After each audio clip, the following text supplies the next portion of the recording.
Ngasigi topic aigi oina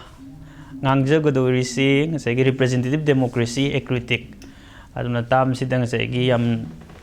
bolom muna soiba yam tina chawba tam ngaktani representative aisi aduga democracy haiba porama aduna sigi posi laktringai gi yamna chaw posak yamna complex oiba yamna bas oiba topic sin nei natringai yamna simple oiba posak ama yamna basic oiba posak ama ai haibase adudagidi khunai haiba posi adudagidi mayamna tuina politics haiba tamsiga aduna sigi mayam sing akoina amtang hana kitang neinabam ni yam important oiba aduna ai kamai lai no se mathak mi kang warana di lai na sembani jo hairi adu akoi nu ubdadi akoi ima gi pa ga noma luhonga matung da moigi saigi luhongbagi product ama haitare nuksina ne ga moi kang wara sungang nei adu khangde ai gidi ado ai bu ai na example oi da piri se lai riba mioi bu gudi maksing se kamai lak panu nai matam da aduna luhonga matung da aduna luhongbagi expectation amada haiti akoi gi generation si mangdana ngai gi bu gera aduna generation ji mangdana ida makta angang pu ka dawni haibagi kayam practice haiba ma luhong bai po sin pira ga isi semamme adigi de kwai lu bada kwai dagi nokning bada aigi ming ji bo da isana dum ke thon je de haitare adudagi ni mathang dagi di aina chatkadaba aina tawbadaba thabak adudagi di aigi biological oiba factor oiba aigi ngasai gi sex hai po se akaknaba gender gi role mom ko pire adu matung dagi di aigi dharma sisu aina game decide tawde ko aduna losilak ko na miu sing se aina thaina go gi philosopher ma tang lei Karl Marx ko nu pa mana matam da miu sing se gai ma si ma ge wakhalun du na hana miu ba mu ba nate ma ge social condition du na ma si miu ba mu han bani sine sai da gai pi gi example se ai ji kanano ai gi dharma kana garino ai gi sexual orientation amasung ai gi gender orientation karino aina tawriba thabak sigi karino hai pose already aina khunai ji da leira matungda khunai sin already piramme haitare adugi process da ne ba koina ai gumba mi ma ko khunai ji da lei haitare ai semi ba ko ima na tragi pa adu mi ni moi gi relative to mi ni aduna ko me am sing ji khunai da leiba haidi bioi bari na wakhalon ji mana de haitare wakhalon ji di magi individual creativity amam leigadawni na haidi mioi ba moe ni na magi apam gari no mai creativity kari no na thi matan tonga le adagi khunai ji da su maka mi gudi mak leiramni na khunai ji da ngasai gi laiminadab di yade aduna hairi meyam sing ji kamain toroga negotiation ama tawgodono haidi ai na pame wakhalon mana wakhalon khara imana bo kangu khara leireng khalasi agi mi kangu na maka ina pame wakhalon je amaka adu na taba to ba pamba mo ka ko thoge na so ina group of people khara khunai ji loi thoge haitare different expectation gum leijaba tongan ba aspiration tongan ba expectation leiba sigum mayam sing ji how do we negotiate them so that we can have a well ordered society samna nupi gi kangu boy gera adugi nupi de gi hendona chatba kangu boy gera pangal gi boy gera maitai gi boy gera kuki gi boy gera naga gi boy gera manipur gi oina example piri ni ko sugum group mem leiri haidare group mem sing gi moi gi tongan be aspiration expectation leijari mem sing leijari mem sing se akona negotiate toroga how do we live in a well ordered society hai pot adune ba phone ngasai gi mi gudim na mi chak chana ba boy gera mu da boy gera politics na hare pose aduna politics si after all sai gi mioi bana khunai de leiro bani na sai khunai de tori ba thabak thoram mai ama to ba leiri ai thabak shu bagi oi ba boy gera lai ning bagi boy gera chak cha bagi boy gera wakhan khan bagi boy gera sugum mayam jingina loina mak effect tawwe haitare aduna compartment am khaidok pai kona politics oigadawni economics oigadawni haibe se pose leite ko ai oiba wakhalon da hairagadi hairiba samna tongan ba different on leigidamne haibe leite amaga interrelation lei haitare aduna khunai as a whole pula ba koni yingda be rakte politics nei na matamda aduga khunai sida ꯃꯅꯤꯄꯨꯔꯒꯤ ꯈꯨꯟꯅꯥꯏꯁꯤꯡꯁꯦ ꯁꯤꯁꯨ ꯑꯩꯈꯣꯏꯅ ꯍꯧꯖꯤꯛ ꯁꯥꯟꯅꯔꯤꯕ ꯋꯥꯔꯤꯁꯤꯗꯁꯨ ꯃꯅꯤꯄꯨꯔ ꯈꯨꯟꯅꯥꯏ ꯁꯤ ꯑꯩꯈꯣꯏꯅ ꯌꯦꯡꯗꯕ ꯌꯥꯗꯦ ꯍꯥꯏꯇꯥꯔꯦ ꯑꯗꯨꯅ ꯐꯔꯦ ꯁꯤꯒꯤ ꯉꯁꯥꯏꯒꯤ ꯕꯦꯁꯤꯛ ꯑꯣꯏꯅ ꯑꯩ ꯑꯁꯤ ꯀꯔꯤꯅꯣ ꯑꯗꯨꯗꯒꯤꯗꯤ ꯑꯩꯁꯤ ꯀꯃꯥꯏꯅ ꯍꯤꯡꯉꯤꯅꯣ ꯈꯨꯟꯅꯥꯏꯁꯤꯅ ꯀꯔꯤ ꯇꯧꯈꯤꯒꯦ ꯈꯣꯠꯈꯤꯒꯦ ꯍꯥꯏꯕ ꯃꯌꯥꯝꯁꯤꯡꯁꯤ ꯅꯩꯅꯔꯕ ꯃꯇꯨꯡꯗ ꯐꯔꯦ ꯑꯗꯨꯗꯤ ꯃꯤꯑꯣꯏꯕꯒꯤ ꯈꯨꯟꯅꯥꯏꯁꯦ ꯑꯩꯈꯣꯏꯅ ꯑꯗꯨꯝ ꯉꯁꯤ ꯑꯩ ꯍꯤꯡꯉꯦ ꯍꯥꯏꯔꯒ ꯑꯩꯈꯣꯏ ꯃꯤꯑꯣꯏꯕ ꯈꯨꯟꯅꯥꯏꯁꯦ ꯑꯩꯒꯤ ꯆꯥꯅꯉꯥꯏ ꯈꯛꯇꯪ ꯊꯛꯅꯉꯥꯏꯒꯤꯗꯃꯛꯇ ꯂꯩꯔꯒ ꯑꯩꯁꯤ ꯅꯨꯡꯉꯥꯏꯔꯦ ꯍꯥꯏꯕꯒꯤ ꯌꯥꯕꯒꯤ ꯋꯥꯔꯤ ꯅꯠꯇꯦꯀꯣ ꯑꯩꯈꯣꯏꯅ ꯀꯩꯒꯤꯅꯣꯗ ꯃꯤꯑꯣꯏꯕ ꯈꯨꯟꯅꯥꯏꯁꯦ ꯑꯩꯁꯤꯗꯤ ꯇꯨꯃꯤꯠꯇ ꯍꯦꯟꯅ ꯄꯤꯛꯑꯦ ꯍꯥꯏꯇꯥꯔꯦ ꯌꯥꯝ ꯄꯤꯛꯑꯦꯕ ꯃꯤꯑꯣꯏꯕꯒꯤ ꯄ꯭ꯔꯤꯊꯤꯕꯤꯁꯤꯗ ꯌꯦꯡꯕ ꯃꯇꯝꯗ ꯑꯩꯁꯤ ꯂꯩꯔꯤꯕ꯭ꯔꯥ ꯍꯥꯏꯁꯤ ꯈꯪꯗꯦ ꯍꯥꯏꯇꯥꯔꯦ ꯑꯩꯈꯣꯏ ꯈꯪꯅꯕ ꯏꯃꯥꯟꯅꯕ ꯑꯃꯅꯤ ꯈꯛꯇꯅ ꯈꯪꯕ ꯋꯥꯅꯤ ꯌꯥꯝ ꯌꯥꯝꯃꯦꯕ ꯃꯤꯁꯤꯡꯁꯦ ꯑꯗꯨꯅ ꯑꯩꯁꯦ ꯌꯥꯝ ꯄꯤꯛꯄ ꯃꯤ ꯑꯃꯈꯛꯇꯅꯦ ꯍꯥꯏꯇꯥꯔꯦ ꯑꯩꯒꯤ ꯑꯦꯛꯖꯤꯁꯇꯦꯟꯁꯁꯤꯒꯤ ꯃꯥꯒꯤ ꯀꯩꯗꯧꯕ ꯀꯔꯤꯒꯨꯝꯕ ꯑꯩꯅ ꯐꯖꯕ ꯄꯣꯠꯁꯛ ꯑꯃ ꯃꯤꯑꯣꯏꯕ ꯈꯨꯟꯅꯥꯏꯗ ꯀꯟꯇ꯭ꯔꯤꯕ꯭ꯌꯨꯠ ꯇꯧꯅꯉꯥꯏꯗꯃꯛꯇꯪ ꯄꯨꯊꯣꯛꯑꯝꯕ ꯑꯣꯏꯔꯒꯗꯤ ꯐꯔꯦ ꯑꯗꯨ ꯅꯠꯇ꯭ꯔꯒꯗꯤ ꯑꯩꯒꯤ ꯑꯦꯛꯖꯤꯁꯇꯦꯟꯁꯁꯤ ꯀꯩꯅꯦ ꯍꯥꯏꯇꯥꯔꯦ ꯚꯣꯏꯗꯅꯦ ꯍꯥꯏꯇꯥꯔꯦ ꯑꯗꯨꯅ ꯉꯁꯥꯏꯒꯤ ꯁꯤꯒꯤ ꯚꯣꯏꯗꯁꯤꯗ ꯑꯩꯈꯣꯏꯅ ꯑꯦꯛꯖꯤꯁꯇꯦꯟꯁꯁꯤ ꯍꯤꯡꯅꯉꯥꯏꯗꯃꯛꯇ ꯊꯕꯛ ꯊꯧꯔꯝ ꯃꯌꯥꯝ ꯑꯃ ꯇꯧꯋꯤ ꯃꯤꯑꯣꯏꯕꯁꯤꯡꯁꯦ ꯑꯗꯣ ꯇꯧꯕꯗꯨꯗ ꯑꯩꯈꯣꯏꯅ ꯑꯗꯨꯗꯤ ꯀꯔꯤ ꯇꯧꯒꯦꯅ ꯅꯩꯅꯁꯦ ꯍꯥꯏꯔꯒꯗꯤ ꯃꯃꯥꯡꯗ ꯍꯧꯈꯤꯕ ꯄꯨꯋꯥꯔꯤꯗ ꯍꯥꯏꯗꯤ ꯄꯨꯋꯥꯔꯤꯁꯤ ꯃꯣꯏꯅ ꯍꯤꯁꯇ꯭ꯔꯤꯑꯅ ꯏꯪꯂꯤꯁꯀꯤ ꯇꯥꯝꯗꯅꯤ ꯍꯤꯁꯇ꯭ꯔꯤ ꯍꯥꯏꯔꯦꯀꯣ ꯁꯤꯒꯤ ꯄꯨꯋꯥꯔꯤꯁꯤꯡꯁꯤꯗ ꯀꯔꯤ ꯊꯣꯛꯈꯤꯒꯦ ꯑꯗꯨꯒ ꯉꯁꯤꯒꯤ ꯇꯣꯄꯤꯛꯁꯤꯒ in relation to this topic representative ꯗꯦꯃꯣꯀ꯭ꯔꯦꯁꯤꯁꯤꯒꯤ ꯍꯧꯔꯛꯐꯝ ꯍꯥꯏꯇꯥꯔꯦ ꯁꯤꯁꯦ ꯑꯩꯈꯣꯏꯅ ꯅꯩꯅꯕ ꯌꯥꯝ ꯏꯝꯄꯣꯔꯇꯦꯟ ꯑꯣꯏꯌꯦꯕ ꯑꯗꯨ ꯅꯩꯅꯗ꯭ꯔꯒꯗꯤ ꯉꯁꯤ ꯀꯥꯡꯕꯨ ꯈꯔ ꯂꯩ ꯁ꯭ꯋꯥꯏꯗ ꯑꯗꯨꯝ ꯆꯥꯔ ꯊꯛꯑꯒ ꯑꯗꯨꯝ ꯃꯥꯒꯤ ꯄꯨꯟꯁꯤ ꯑꯗꯨꯝ ꯅꯨꯡꯉꯥꯏꯖꯔꯦꯅ ꯈꯟꯕ ꯀꯥꯡꯕꯨ ꯂꯩ ꯍꯥꯏꯇꯥꯔꯦ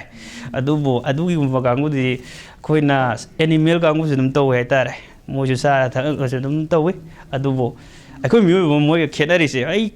ꯃꯣꯏꯒ ꯀꯝꯄꯦꯔꯤꯖꯟ ꯇꯧꯕꯒꯤ ꯋꯥꯔꯤꯗꯤ ꯅꯠꯇꯦꯀꯣ ꯍꯧꯖꯤꯛ ꯑꯦꯅꯤꯃꯦꯜ ꯔꯥꯏꯠ ꯑꯦꯛꯇꯤꯚꯤꯁꯀ ꯃꯌꯥꯝ ꯂꯥꯛꯑꯦꯕ ꯑꯗꯨꯅ ꯁꯥꯁꯨ ꯁꯥꯒꯤ ꯑꯣꯏꯕ ꯋꯥꯈꯜ ꯈꯜꯂꯝꯒꯅꯤ ꯀꯥꯏꯅ ꯀꯝꯄꯦꯔꯤꯖꯟ ꯇꯧꯕ ꯍꯥꯏꯗꯤ ꯃꯣꯏꯁꯦ ꯗꯤꯒ꯭रेडिंग ꯑꯣꯏꯕ ꯃꯑꯣꯡꯗ ꯇꯧꯕꯗꯤ ꯅꯠꯇꯦ ꯕꯠ ꯏꯟ ꯀꯝꯄꯤꯌꯔ ꯇꯨ ꯍꯥꯏꯗꯤ ꯑꯩꯒ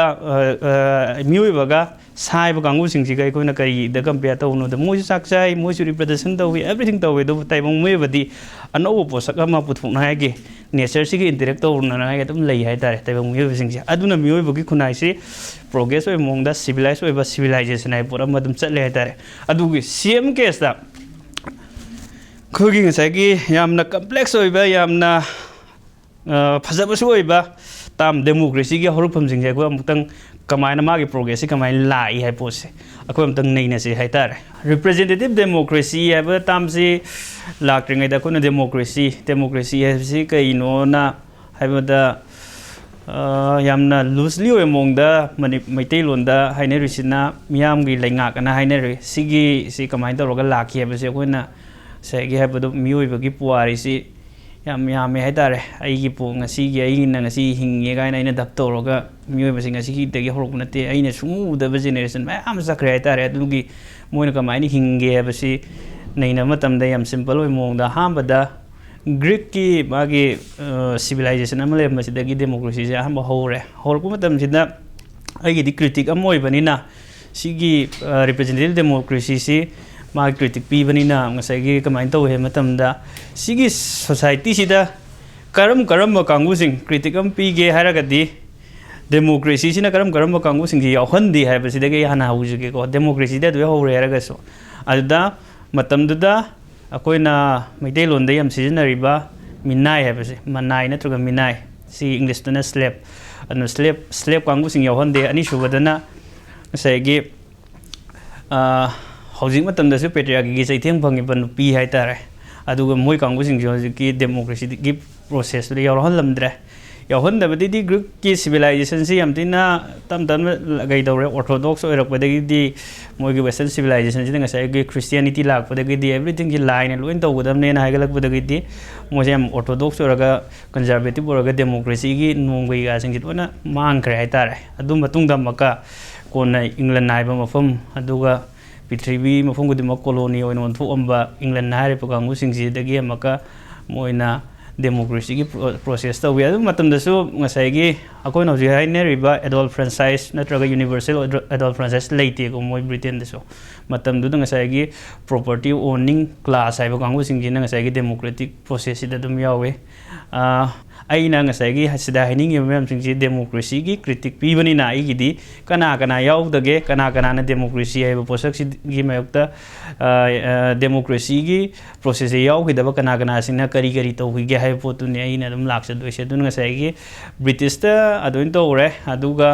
1920s ꯁ꯭ꯋꯥꯏꯁꯤꯗꯐꯥꯎꯗ ꯏꯕꯟ ꯅꯪ ꯍꯧꯖꯤꯛꯀꯤ ꯕ꯭ꯔꯤꯇꯦꯟꯒꯤ ꯀꯥꯡꯕꯨꯁꯤꯡꯁꯤ ꯅꯨꯄꯤ ꯀꯥꯡꯕꯨꯁꯤꯡꯁꯤ ꯚꯣꯠ ꯊꯥꯗꯍꯜꯂꯝꯗꯦ ꯍꯥꯏꯇꯥꯔꯦ ꯑꯗꯨꯗ ꯅꯨꯄꯤꯁꯤꯡꯁꯤꯅ ꯁꯨꯐ꯭ꯔꯥꯒꯦꯠ ꯃꯨꯚꯃꯦꯟꯠꯅ ꯇꯧꯔ ꯃꯇꯨꯡꯗꯒꯤꯗꯤ ꯑꯩꯈꯣꯏꯁꯨ ꯚꯣꯠ ꯊꯥꯗꯒꯗꯧꯅꯤ ꯑꯩꯈꯣꯏꯁꯨ ꯃꯤꯑꯣꯏꯕ ꯑꯃꯅꯤꯅ ꯍꯥꯏꯔꯒ ꯃꯣꯏꯒꯤ ꯉꯁꯥꯏꯒꯤ ꯌꯥꯎꯍꯟꯗꯕ ꯀꯥꯡꯕꯨꯁꯤꯡꯁꯤ ꯚꯣꯠ ꯊꯥꯗꯅꯉꯥꯏ ꯄ꯭ꯔꯣꯁꯦꯁꯇ ꯆꯪꯈꯤ ꯃꯊꯪꯗ ꯐ꯭ꯔꯦꯟꯁ ꯀꯥꯡꯕꯨꯁꯤꯡ ꯑꯗꯨꯒ ꯁꯤꯒꯤ ꯃꯌꯥꯝꯁꯤꯡꯁꯤꯗ ꯑꯗꯨꯗꯒꯤꯗꯤ ꯁ꯭ꯀꯦꯟꯗꯤꯅꯦꯕꯤꯌꯟ ꯀꯟꯇ꯭ꯔꯤꯅ ꯈꯪꯅꯔꯤꯕ ꯃꯐꯝꯁꯤꯡꯁꯤꯗ ꯉꯁꯥꯏ ꯗꯦꯃꯣꯀ꯭ꯔꯦꯁꯤꯒꯤ ꯃꯨꯚꯃꯦꯟꯠ ꯑꯗꯨꯗꯒꯤꯗꯤ ꯏꯪꯂꯟꯒꯤ ꯉꯁꯥꯏꯒꯤ ꯃꯔꯤ ꯂꯩꯅꯕ ꯑꯣꯁꯇ꯭ꯔꯦꯂꯤꯌꯥꯒꯤ ꯔꯤꯖꯟ ꯀꯥꯡꯕꯨꯁꯤꯡꯁꯤꯗ ꯉꯁꯥꯏꯒꯤ ꯚꯣꯠ ꯊꯥꯗꯕꯒꯤ ꯏꯂꯦꯛꯁꯟ ꯍꯥꯏꯕ ꯄꯣꯠꯁꯤ ꯀꯩꯗꯧꯕꯅꯤ ꯄ꯭ꯔꯣꯒ꯭ꯔꯦꯁꯤꯞ ꯂꯥꯏꯐ ꯑꯃ ꯅꯠꯇ꯭ꯔꯒꯅ ꯁꯤꯚꯤꯂꯥꯏꯖꯦꯁꯟ ꯑꯃ ꯐꯣꯔꯋꯥꯔꯗ ꯇꯧꯒꯦ ꯍꯥꯏꯔꯒꯗꯤ ꯃꯤꯑꯣꯏꯕꯒꯤ ꯉꯁꯥꯏꯒꯤ ꯆꯥꯎꯈꯠꯄ ꯍꯥꯏꯕ ꯄꯣꯠꯁꯤ ꯑꯗꯨꯒꯤ ꯃꯤꯌꯥꯝꯒꯤ ꯂꯩꯉꯥꯛ ꯍꯥꯏꯕ ꯄꯣꯠꯁꯤ ꯃꯈꯥ ꯇꯥꯅ ꯁꯝꯊꯒꯦ ꯍꯥꯏꯔꯒꯗꯤ ꯏꯂꯦꯛꯁꯟ ꯍꯥꯏꯕ ꯄꯣꯠꯁꯤꯅ ꯌꯥꯝ ꯏꯝꯄꯣꯔꯇꯦꯟ ꯑꯣꯏꯌꯦꯅ ꯍꯥꯏꯔꯒ ꯃꯣꯏꯁꯤ ꯃꯨꯚꯃꯦꯟꯠ ꯇꯧꯔꯕ ꯃꯇꯨꯡꯗ ꯉꯁꯥꯏꯒꯤ ꯁꯤꯒꯤ ꯃꯌꯥꯝꯁꯤꯡꯁꯤ ꯏꯂꯦꯛꯁꯟꯒꯤ ꯔꯥꯏꯠ ꯐꯪꯈ꯭ꯔꯦ ꯍꯥꯏꯇꯥꯔꯦ ꯑꯗꯨꯅ ꯁꯤꯅ ꯁꯝꯂꯛꯄ ꯑꯩꯈꯣꯏ ꯃꯅꯤꯄꯨꯔꯗꯅ ꯑꯃꯨꯛꯀ ꯃꯤꯌꯥꯝꯅ ꯉꯁꯥꯏꯒꯤ ꯃꯤꯌꯥꯝꯒꯤ ꯂꯩꯉꯥꯛ ꯑꯃ ꯂꯥꯛꯅꯉꯥꯏꯗꯃꯛꯇꯗꯤ ꯃꯅꯤꯄꯨꯔꯗ ꯑꯩꯈꯣꯏꯅ ꯀꯣꯡꯀ꯭ꯔꯤꯠ ꯑꯣꯏꯅ ꯍꯧꯖꯤꯛꯐꯥꯎꯗ ꯈꯪꯅꯔꯤꯁꯤ ꯑꯍꯥꯟꯕ ꯅꯨꯄꯤ ꯂꯥꯟ ꯑꯅꯤꯁꯨꯕ ꯅꯨꯄꯤ ꯂꯥꯟ ꯁꯤꯁꯤ ꯑꯩꯈꯣꯏꯅ ꯉꯁꯥꯏ ꯃꯤꯌꯥꯝꯒꯤ ꯂꯩꯉꯥꯛ ꯑꯃ ꯂꯥꯛꯅꯉꯥꯏꯒꯤ ꯄ꯭ꯔꯣꯁꯦꯁꯇ ꯆꯪꯉꯛꯑꯦꯅ ꯈꯪꯅꯩ ꯑꯗꯨꯗꯒꯤꯗꯤ ꯏꯔꯥꯕꯣꯠꯅ ꯉꯁꯥꯏꯒꯤ ꯃꯌꯥꯝꯁꯤꯡꯁꯤ ꯃꯣꯕꯤꯂꯥꯏꯖꯦꯁꯟ ꯇꯧꯔꯒ ꯂꯩꯔꯤꯕ ꯑꯩꯈꯣꯏꯒꯤ ꯂꯝꯗꯝꯁꯤꯒꯤ ꯉꯁꯥꯏꯒꯤ ꯄ꯭ꯔꯤꯚꯤꯂꯦꯖ ꯀ꯭ꯂꯥꯁ ꯍꯥꯏꯇꯥꯔꯦ ꯀ꯭ꯂꯥꯁꯃꯛꯇꯤ ꯍꯥꯏꯗ꯭ꯔꯒꯁꯨ ꯄ꯭ꯔꯤꯚꯤꯂꯦꯖ ꯑꯣꯏꯕ ꯁꯦꯛꯁꯟ ꯑꯣꯐ ꯗ ꯄꯤꯄꯜ ꯁꯤꯒꯤ ꯃꯥꯌꯣꯛꯇ ꯅꯤꯡꯊꯧ ꯑꯃꯁꯨꯡ ꯅꯤꯡꯊꯧꯒꯤ ꯌꯩꯇꯨꯝ ꯈꯣꯡꯗꯣꯝꯕ ꯀꯥꯡꯕꯨꯁꯤꯡꯁꯤꯒꯤ ꯃꯥꯌꯣꯛꯇ ꯏꯔꯥꯕꯣꯠ ꯑꯃꯁꯨꯡ ꯑꯗꯨꯒ ꯃꯁꯤꯡ ꯊꯤꯉꯝꯗ꯭ꯔꯕ ꯅꯨꯄꯤ ꯑꯩꯈꯣꯏꯅ ꯎꯕ ꯉꯝꯗ꯭ꯔꯕ ꯑꯩꯈꯣꯏꯅ ꯃꯃꯤꯡꯐꯥꯎ ꯇꯥꯗ꯭ꯔꯕ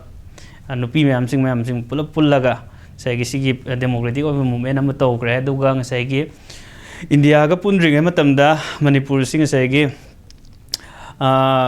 ꯀꯩꯗꯧꯕ ꯗꯦꯃꯣꯀ꯭ꯔꯦꯇꯤꯛ ꯄ꯭ꯔꯣꯁꯦꯁ ꯑꯃ ꯂꯥꯛꯅꯉꯥꯏꯒꯤ 1947ꯒꯤ ꯁꯤ ꯃꯇꯝꯁꯤꯗ ꯏꯂꯦꯛꯁꯟ ꯑꯃ ꯇꯧꯔꯒ ꯑꯗꯨꯁꯨ ꯌꯥꯝ ꯂꯤꯃꯤꯇꯦꯠ ꯑꯣꯏꯕ ꯑꯣꯗꯜ ꯐ꯭ꯔꯦꯟꯆꯥꯏꯁ ꯑꯣꯏꯗꯣꯏꯅꯤꯀꯣ ꯃꯤ ꯈꯨꯗꯤꯡꯃꯛꯅ ꯚꯣꯠ ꯊꯥꯗꯗꯦ ꯑꯗꯨꯒꯤ ꯃꯇꯝꯗꯨꯗ ꯑꯩꯈꯣꯏ ꯃꯅꯤꯄꯨꯔꯗ ꯚꯣꯠ ꯊꯥꯗꯕꯒꯤ ꯄ꯭ꯔꯣꯁꯦꯁ ꯑꯃ ꯑꯗꯨ ꯏꯟ ꯑꯦ ꯋꯦ ꯗꯦꯃꯣꯀ꯭ꯔꯦꯇꯤꯛ ꯍꯥꯟꯅ ꯅꯤꯡꯊꯧ ꯄꯥꯜꯂꯝꯕ ꯄꯣꯠꯇꯨ ꯃꯥꯡꯍꯜꯂꯒ ꯗꯦꯃꯣꯀ꯭ꯔꯦꯇꯤꯛ ꯑꯣꯏꯕ ꯄ꯭ꯔꯣꯁꯦꯁ ꯑꯃ ꯂꯥꯛꯅꯉꯥꯏꯒꯤ ꯄ꯭ꯔꯣꯁꯦꯁ ꯑꯃꯗꯤ ꯇꯧꯈꯤ ꯑꯗꯨꯒ ꯏꯟꯗꯤꯌꯥꯒ ꯌꯥꯎꯈ꯭ꯔ ꯃꯇꯨꯡꯗꯒꯤꯗꯤ ꯄꯥꯔꯠꯁꯤ ꯁ꯭ꯇꯦꯠꯇ ꯑꯣꯟꯊꯣꯛꯈ꯭ꯔꯦ ꯑꯗꯨꯅ ꯍꯥꯟꯅ ꯃꯁꯥꯒꯤ ꯅꯤꯡꯊꯧ ꯄꯥꯜꯂꯒ ꯃꯁꯥꯒꯤ ꯅꯤꯡꯇꯝꯕꯗꯤ ꯍꯥꯏꯕ ꯉꯝꯃꯔꯣꯏ ꯑꯗꯨꯒ ꯃꯁꯥꯅ ꯂꯩꯉꯥꯛꯄꯒꯤ ꯃꯐꯝ ꯑꯃ ꯑꯣꯏꯔꯝꯕ ꯃꯐꯝꯁꯤ ꯏꯟꯗꯤꯌꯥꯒ ꯄꯨꯟꯈ꯭ꯔ ꯃꯇꯨꯡꯗꯒꯤꯗꯤ ꯄꯥꯔꯠꯁꯤ ꯁ꯭ꯇꯦꯠꯇ ꯑꯣꯟꯊꯣꯛꯈ꯭ꯔꯦ ꯑꯗꯨ 1972ꯗ ꯏꯟꯗꯤꯌꯥꯗ ꯄꯨꯂꯞ ꯄꯨꯟꯈ꯭ꯔꯦ ꯄꯨꯟꯕꯁꯤꯒꯤ ꯑꯥꯔꯒꯨꯃꯦꯟꯁꯤ ꯍꯧꯖꯤꯛꯐꯥꯎꯗ ꯑꯩꯅ ꯈꯪꯖꯕ ꯏꯌꯥꯝꯕ ꯃꯥꯂꯦꯝ ꯃꯉꯥꯜ ꯀꯧꯕ ꯏꯌꯥꯝꯕ ꯑꯃꯅ ꯍꯥꯏꯕꯗ ꯄꯨꯜꯂꯤꯁꯤ ꯉꯁꯥꯏꯒꯤ ꯃꯅꯤꯄꯨꯔꯁꯤ ꯀꯣꯂꯣꯅꯤ ꯑꯃ ꯑꯣꯏꯅ ꯏꯟꯗꯤꯌꯥꯅ ꯑꯣꯟꯊꯣꯛꯄꯒꯤ ꯐꯥꯏꯅꯦꯜ ꯄ꯭ꯔꯣꯁꯦꯁꯅꯦ ꯍꯥꯏ 1972ꯁꯤ ꯍꯥꯏꯗꯤ ꯏꯟꯇꯔꯅꯦꯁꯅꯦꯜ ꯂꯣꯒꯤ ꯃꯇꯨꯡ ꯏꯟꯅꯗꯤ ꯁꯤꯗꯒꯤꯗꯤ ꯃꯤꯌꯥꯝꯁꯤꯡꯁꯤ ꯉꯁꯥꯏꯒꯤ ꯑꯩꯈꯣꯏꯒꯤ ꯏꯟꯗꯤꯌꯥꯒ ꯑꯩꯈꯣꯏꯁꯤ ꯌꯥꯎꯅꯤ ꯌꯥꯎꯔꯣꯏ ꯑꯗꯨꯗꯒꯤꯗꯤ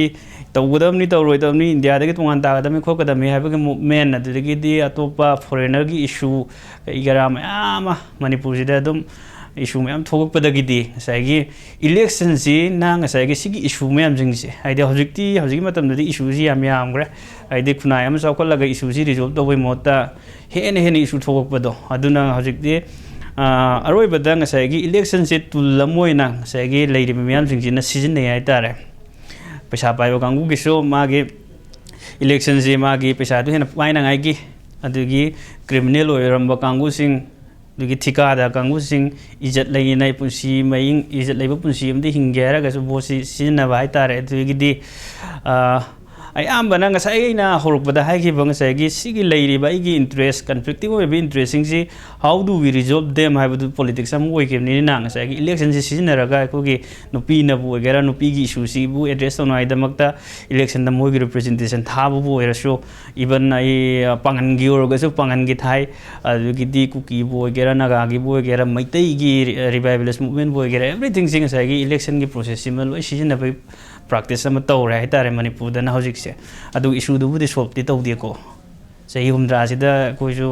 ꯑꯗꯨꯝ ꯂꯥꯏꯔꯤꯛꯁꯨ ꯈꯔ ꯑꯗꯨꯝ ꯃꯌꯥꯝ ꯈꯨꯗꯤꯡꯃꯛ ꯂꯣꯏ ꯄꯥꯅꯔꯤ ꯉꯥꯛꯇꯅꯤ ꯑꯗꯨꯅ ꯆꯍꯤ ꯍꯨꯝꯗ꯭ꯔꯥꯁꯤꯗ ꯏꯁꯨ ꯑꯝꯇ ꯔꯤꯖꯣꯜꯕ ꯇꯧꯗꯦ ꯏꯂꯦꯛꯁꯟꯗꯤ ꯑꯗꯨꯝ ꯆꯠꯂꯤ ꯑꯗꯨꯅ ꯉꯁꯥꯏꯒꯤ ꯑꯩꯒꯤ ꯀ꯭ꯔꯤꯇꯤꯛꯀꯤ ꯍꯧꯔꯛꯐꯝꯗꯤ ꯑꯗꯨꯗꯒꯤ ꯑꯣꯏꯖꯔꯒꯦ ꯑꯗꯨꯒ ꯃꯊꯪꯗꯒꯤꯗꯤ करीनो कोई हजिक तौरीसी रिप्रेजेंटेटिव डेमोक्रेसी रिप्रेजेंट करीनो डेमोक्रेसी है रिप्रेजेंटेटिव है करी मरी लेनगे है अखोई मनपुर हजिक तौरीसी यानिंगदब बोट थादनिंग कांगूदुना तोंगानब अमा ओइरसे अदुगा बोटती थादबदा याम सिनिकल ओइ मोंगदा थादब कांगूगी मफमदा अइना हजिकपुदु उबगांदा मी मखल अनी थोए हाइतारे मी मखल अनी से कंक्रीट ओइबा हजिक वायरल याम चली फेसबुक द बोइगेरा अमद बोइगेरा अदुना अहम मागी डेमोक्रेसी मियाम के लेंगाक से रिप्रेजेंटेशन है बसी कम करी मरी ले रिप्रेजेंटेशन से आई की महत्ता कनागुमना सिनबी बदुनी अदुना मियाम के लेंगाक है रे मियाम के लेंगाक से मियाम याउदबिदा मियाम दगी कनागुम खंगल अदुना the very term is self representative है बदो डेमोक्रेसी के मरी अमत लेना दे हाइतारे अदुना सिगिना मागी तोंगानबु क्रिटिक अमोरगा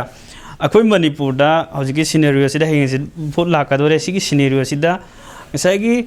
यानिंगदब मीसे मखल अनी थोए यानिंगदब मखल से अइना नैनब मतमदा अहामना तप्ता की साइड ngरang nan viral जतबने तप्ता ना बोट की मतंग से हमतंग हाइबी कमाय तौना थादनिंग दाजन थादनिंग तुदना हाइबा कांगु मागी नंग कई कांदोइनो थादरगा बु हासो यावरी दो थादनिंग तु अदुबु कइनो नोतारा नमगेरा नमनिंग नमजो हाइबा कांगु मजे यावरे देगिदा अम्मा नंबोलदगे इफेक्टिव यंबा राजनों थोंबम तौर नंबोलदगी नुपी अमका इमा माना अमका बोट से सुना थादरोय कदवै थादरोइदोनो हाइब मरम से मा पीरे अदुगा पैसाना लोइन लेरे खोले हाइबगी पोट अम लोइन यावरे कोगी माना हाइसे अदुआ अइगिदुना मागे अदुगी पोटुदा हाइदि जनरलाइजेशन अम तौनो आइदमक्ता अइ अदुम लाक्सगेको तप्ता ना हाइरेसिना यम थिना सिनिकेल ओइ मोंगदा ngसाइगी अइ सु लेते भोट करीम कानगदसु नते थादनिंग थादव पैसा लौनिंग तु हाइबा ngसाइगी इमादुनो ngangi पोटुनदि यानिंगदबगी कांगुददि अखोना पॉलिटिक्स नैनगे हाइबगांदा हाइदि ngसाइ अइना हाइबदा अइगी एक्जिस्टेंस हाइबा पोसी मरी करीम लेते भोट ने हाइतारे पृथ्वी से यंगादा अइसि कदौनु हिंगिनोसु कनांदसु खंगदे अदुना अइगी एक्जिस्टेंस भोट ओइबे एक्जिस्टेंस सी how do I make this vote a living relevance अमा हिंगबगी रिलेवेंस अमा पीगे हारगदि अनौब खुनाय अमा अखोगी मियोइबसिदा अखोगी सोसाइटी सिदा कानबा अदुगा अनौब पोसक अमा ताकपा ngमगदि अइगी भोट के ओइबे एक्जिस्टेंस सी भोट ओइरोय हाइतारे अदुना अदुगी पोतो म लैगे हागदि ना अखोई अइना हाइबा नंबोलगी इमादुनो ngange पोतो अदुनदि फजबदौनदि तौ माइ क्रिटिकता अदो ओवरऑल सिगी मागी जनरलाइजेशन अम पी मतमदा समना हाइबा कांदा पैसा ए पोसिना लैबा ngमदा पोसक अमत लैति हेबसि मणिपुर खुनाइदा हुजिक लैरे हाइतारे लुहोंबबु ओइगेरा नुसिनाबबु ओइगेरा मबु ओइगेरा अदु सुम्मे हाइबनेतेको अदुदगी हेंदोबु खुनाइ अमा कोइ दुम सेंगपे याइको अदुना तोंगानबा मरगा हजिकी मणिपुरगी लैबा रियलिटी सिदा सीएनआई पोसि यावदबदा कयम लैत्रे हाइतारे ngasi इन लिलि फुरिटी सिदा दुम पैसा पीरग लैरिने हाइतारे अइना ngange बि सेफ सिगी कैमरा आसिसु पैसा पी हाइतारे अदुना एवरीथिंग से पैसा लोइन डिटरमाइन तौबनिना अखोय अमगा लेनरिबा रिलेशनशिप से पैसा ना डिटरमाइन तौरबनिना कमाइन तौरेबदे इलेक्शन सिसु हजिकी हारे पैसा दुना लैबे याबा पोस अम ओइ हाइतारे अतोपा मागी फैक्टर मैम कईद इलेक्शन लेपै मरम मैम लेरम्बे को अदुबो अल्टीमेट डिसाइडिंग फैक्टर दुदि मणिपुर हजिक लेरिबा खुनाइसिगी मणिपुर खुनाइरोनगी चटनाबिसिददि पैसा हाइपोसि याउद्रबनिना अदुगा अनिसुबदना क्राइसिस अदुदगिदि मागी नेशनलिटी की क्वेश्चन मणिपुर की नेशनल आइडेंटिटी की क्वेश्चन अदुदगिदि लेरि मैमसिंगी कन्फ्लिक्ट अदुगिदि थबक सुरि मिगी ngसाइगी सानांगाइगी लेरक्तबगी इशू सी मैमसिंगी पुला ओवरऑल सी नैनरु मतमदा ngसाइगी पैसा हाइपोसि याउदबे यादबनिना कमाइन तौवेदा पैसा पाइबा कांगुसिंदुना बोसु अयामनसु लेपेदना अदुना कमाइन तौविदु लोसिलबा गांदा माना पी पैसादु दुम लौरगा मका अदुम हमू नाइब पोत अदुम तो लेरे हाइतारे मणिपुर सिदा अदुना सिदे खितंग जनरलाइजेशन निको अदु सिगी जनरलाइजेशन सिदगी अमका अतोबा खितंग अकोइना नैनबे याबसि अतोब हुनाइदा कई थोकिगे ममांगे पुवारिदा कई तौकिगे हाइबा मतंगदा समिन तौवे ngसाइगे मियामगे हाइबा तामसि सिजिननै ngसाइ भोट लेपिबु कांगुसिंजिना अदुना मियामगी हाइरामनिना मियामना करी पामेसे अदुगे थबक सुबे हंगनी लंबी फहनगनी इलेक्ट्रिसिटी फहनगनी सिंग पीनी अस लोना प्रॉमिस लोइन तौरे हाइतारे अदुगी प्रॉमिस तो कोना मैनिफेस्टो कवि मोइगी पार्टी की मैनिफेस्टो अदुगी मैनिफेस्टो दो हाइरगा बोसे कनागुमना कारे कारा मतुंगदा मका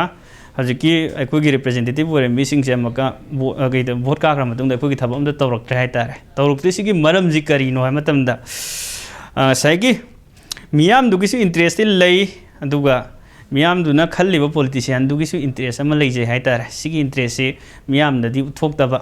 अदु मागे तोंगानबा इंटरेस्ट अमा लई अदु ngasai कोना सेन हाय पोतनो लो लेबे याबनी ने पॉलिटिशियन दुसु मागे फंडर अमा लई हाइतारे वोट कारे मी दुसु मागे फंड तौ मी कांगु लई मसाना पैसा पायरगा तौबा मा नत्रगना मी कांगु न मोय फंड तौबा मा पॉलिटिशियन के अदुगी फंडर दुगी नत्रगना माना पामजरिबा मागे पैसा दु अमका हंजनंगाई दमक ngasai मियाम की इंटरेस्ट मैम सिंग लोना न थैरगा मासु मागे पैसा तानबगी लंबी दम चचै हाइतारे पॉलिटिशियन सु अदुनो लोइसलबगांदा मियाम दना साइगी प्रॉमिस मैम तौरम थबक नमदा तौदबदो अदुनी तौरिसे मणिपुर सिगिसे अखोय खुनाइदा गत थोकप नते हाइतारे मतमदा फ्रेंच की मफममदसु थोकपगी फ्रेंच की फिलोसोफर सात्रा को नुपामना election as a trap of fools साइबा मागे आर्टिकल दु दाइरमिसे साइगी मियोबसिंगजे इलेक्शन आइ पोसिना तौरिसे अखोय ताइबों मियोबसिंग साइगी मसिंग दो नो धोपदो नंबर 1 2 3 4 5 बना नेबा अ पॉलिटिशियन सिंग जिना हजि तो समा नै मणिपुर दंग साइगी केंद्र न तोंगाना खाइदो केंद्र द मी क्या लेगे मी दु मसिंग दनेबा मी दु री पुंसी हिंगी दो कोइ कयम खंगदे मसिंग दुदि खंगे मोय ददि अदुगा मसिंग दने 1 2 3 तोरगा माने क्वांटिफाइड ऑन थो मतुंग दहें कमाइन दौनि दे ए हयें इलेक्शन रिजल्ट थोक मतम दसो हरकदोइसे माना मसिंग अदु हेला चखरे कारे ये अदुने हरकदोइसे अदुना दु फंगे ये मम्मिंग बो खंगदे हाइतारे कनाना बोथ थादरी करीना कनाना कई तौरी है पोन कयम खंगदे अदुना ngasai gi sigi stage york matam dadi miyoy bising sing ngasai gi wabana su adum henba mafam sin dadi ngasai gi magi in a way tawige thabak tawige haiba mi lak matam dadi moisi support di miyoy bisi tawning ba oi bijani da adu dang ngasai gi miyoy baduna maka ngasai gi politician sing duna ma so maka mage apam ba masu dum leijab dang ngasai gi miyoy baduna wa mi myam sing duna pam du kari no hai posi loi season ga politician du gi nungai nai da makta thaba dum to thoke bedo adu manipur khunai da so dum to oi hai tare aduna si la matung da aroi bida kari to du no sine ko na maka kari to du no ai matam da nahan K-Talks की programme अमदा online streaming तो मतमदा ngang ki ba panelist मैम सिंग दु दा अदु ma'am सिंग दु समराइज तो बा ओजा प्रेम हिदम आई की सो अदुम लोंग फ्रेंड ने हाइतारे तो मागे आर्गुमेंट दंग साइगी डायरेक्ट डेमोक्रेसी है बताम माना सिजनरम डायरेक्ट डेमोक्रेसी डायरेक्ट तो पंद्रगसु डेमोक्रेसी है पोते तौरसे सिने हाइ डायरेक्ट तो पनबे मागी इसेंस लेते डेमोक्रेसी है बसी मियाम के लेंगाकनी मियाम के लेंगा तो मियाम डिसीजन लौजगदौनी लोरे डायरेक्ट यावगरे यावरोगेरा लूरिदी अदुगे डायरेक्ट तौना होना मतमदा अखोय मणिपुर गिदी साइगी इंडिया गा मणिपुर गी सिगा पुनगिबगी मागी कॉलोनियल क्वेश्चन हाइतारे कांगुना मका लोइलम लेंगाकनी ना हाइबगी क्वेश्चन अमसु लेरी अदुगी पोसे फाइट तौनागाई दमकता रीजनल पार्टी अदुगिदी इन ए वे रिवोल्यूशनरी ओइबो ऑर्गेनाइजेशन इंसर्जेंट ऑर्गेनाइजेशन मैम लेरे हाइतारे मणिपुर दा अदुना मागी नेशनलिटी क्वेश्चन सी नंबर 1 दे एड्रेस तौद्री मणिपुर गिदी सी एड्रेस तौदबा अनि सुबदा नंग साइगी सेंजाव बाइबा कांगु सिंगजी सिना अखोय मैम सिंग तुम ngasai अपंग सागा तुम सिजिनबसे how do we deal with them हाइ पोसे मोजे कमाय तरोगा डील तौदोनो हाइबे क्वेश्चन सेंजाव पाइबा कांगु सिंग सेन मी गुदे मो लेबे याबगी मेंटालिटी अमा सेन पाइरगदी ताइबों मिबनी हाइबगी मेंटालिटी सी नतबा खुनाय अमा कोइना how do we view that kind of खुनाय अदुदु अखोयना साइंटिफिक ओइबो मोंगदा अदुगी अतोबो खुनाय द करी करी थोइ है मैम सिंग नैनरा मतुंगदा सागी सेन मी गुदे मक्सी लेबे यारिबा अदुगी सेन मी सि लेबे यायना खल्लिबे मैम सिंग जे पुलप मांगहनबा म इंपोर्टेंट ओइ हाइतारे नत्रगदी ताइबों मागी म्यूबगी नेचर सि मांगरे हाइतारे सेन लेबे यामनिना कमोडिटी अम ओइन ओनथोए कोइ ताइबों म्यूबसिंगसि मी नत्रे पोसक ओइबा लेबे याव पोसक अम ओइरगा चटनारबनिना अदुदी तोफमदि थोकदेना म्यूबनिना अदुना कोइन तौबे याबा हाइबबु खुनाय अतोबदा कई थोखिगे अदुगा यामना साइंटिफिक ओइबा मोंगदा मीना मी लेबा मी सि पोसक तो ओनथोरइबा मैमसिंगसि पुरप मांगहनबा याबा अखोय मैम पुलप पुलगा थबक खर तौबा ताइ हाइतारे अदुना कॉलोनियल क्वेश्चन अमसुंग लेरिबा कैपिटलिज्म की क्वेश्चन सि मैमसिंगसि अखोयना एड्रेस तौद्रगा साइगी इलेक्शन रिफॉर्म तौगदौनी अदुदगिदी रीजनल पार्टी सेमगा वोट ꯚꯣꯠꯇ ꯌꯥꯝ ꯊꯤꯅ ꯔꯦꯗꯤꯀꯦꯜ ꯑꯣꯏꯕ ꯀꯥꯡꯕꯨꯁꯤꯡ ꯆꯪꯉꯒ ꯚꯣꯠꯁꯤ ꯆꯨꯝꯊꯣꯛꯅꯉꯥꯏ ꯍꯣꯠꯅꯒꯗꯧꯅꯤ ꯈꯣꯠꯀꯗꯧꯅꯤ ꯍꯥꯏꯕꯒꯤ ꯑꯥꯏꯗꯤꯌꯥꯁꯤ ꯃꯐꯝ ꯈꯨꯗꯤꯡꯃꯛꯇ ꯇꯧꯈ꯭ꯔꯦ ꯇꯧꯕꯇꯕꯨ ꯑꯗꯨꯒꯤ ꯚꯣꯠꯇꯨ 1972ꯗ ꯑꯍꯥꯟꯕ ꯑꯣꯏꯅ ꯃꯅꯤꯄꯨꯔꯒꯤ ꯂꯩꯉꯥꯛ ꯄꯥꯏꯔꯝꯕ MPPꯗꯣ ꯍꯧꯖꯤꯛ ꯊꯪꯒꯥꯜ ꯕꯖꯥꯔꯗ ꯃꯣꯏꯒꯤ ꯄ꯭ꯂꯣꯠ ꯀꯌꯥꯝ ꯂꯩꯔꯤ ꯈꯣꯠꯂꯤ ꯍꯥꯏꯕꯒꯤ ꯋꯥꯔꯤ ꯑꯣꯏꯅ ꯇꯧꯔꯒ ꯂꯩꯈ꯭ꯔꯦ ꯍꯥꯏꯇꯥꯔꯦ MPPꯗꯨꯁꯨ ꯑꯗꯨꯗꯤ ꯀꯪꯒ꯭ꯔꯦꯁ ꯍꯥꯏꯔꯦ BJP ꯍꯥꯏꯔꯦ ꯑꯃꯗꯒꯤ ꯑꯃꯗ ꯂꯣꯏ ꯆꯣꯡꯊꯣꯛꯂꯒ ꯑꯩꯁꯨ BJPꯅꯤ ꯑꯩꯁꯨ ꯀꯪꯒ꯭ꯔꯦꯁꯅꯤ ꯍꯥꯏꯔꯒ ꯑꯗꯨꯝ ꯂꯩꯔꯤ ꯍꯥꯏꯇꯥꯔꯦ ꯑꯗꯨꯅ ꯃꯣꯏꯒꯤ ꯏꯟꯇꯔꯦꯁꯁꯦ ꯑꯃꯈꯛꯇꯅꯤ ꯁꯦꯟ ꯀꯃꯥꯏꯅ ꯄꯥꯏꯒꯅꯤ ꯁꯦꯟꯒꯤ ꯏꯟꯇꯔꯦꯁꯁꯦ ꯀꯃꯥꯏꯅ ꯀꯩꯗꯧꯒꯅꯤ ꯁꯞ ꯇꯧꯒꯅꯤ ꯍꯥꯏꯕꯒꯤꯁꯦ ꯏꯂꯦꯛꯁꯟꯁꯦ ꯃꯣꯏꯅ ꯁꯤꯖꯤꯟꯅꯩ ꯑꯗꯨꯅ ꯏꯂꯦꯛꯁꯟꯁꯤ ꯃꯌꯥꯝꯅ ꯊꯥꯗꯅꯤꯡꯉꯒ ꯊꯥꯗꯧ ꯊꯥꯗꯅꯤꯡꯗ꯭ꯔꯒꯁꯨ ꯇꯧꯕꯇꯕꯨ इलेक्शन अरोब नते अतोब खुनाई ममिन्नब याय हाइबसी हाइजगे।